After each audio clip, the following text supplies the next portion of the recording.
Phil Klay, American writer. I served in the Marine Corps in the Iraq War in 2007, and when I got back from Iraq, I started writing my book of short stories, which in Spanish is called Nuevo Destino.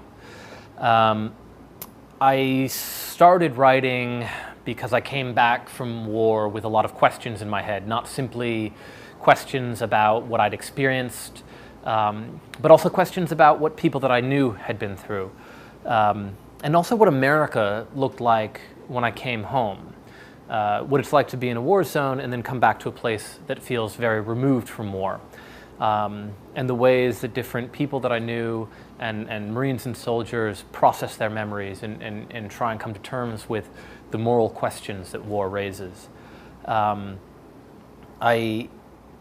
I wrote the book in 12 stories, all told from different perspectives. So, I didn't want to just write from the perspective of an infantryman, a guy with a rifle, shooting at people, the sort of common image that we have of war.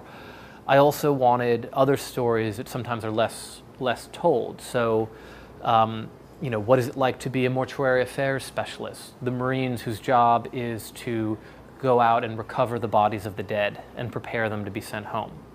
What is it like to be a Catholic chaplain, ministering to men in a war zone that is very morally ambiguous? What is it like to be a psychological operations specialist? And so I slowly put these stories together. Obviously I'd been in Iraq, but I also interviewed Marines, I interviewed soldiers, civilians. I did a lot of research trying to provide a rich sense of each of these characters and the kind of struggles and questions that they go through.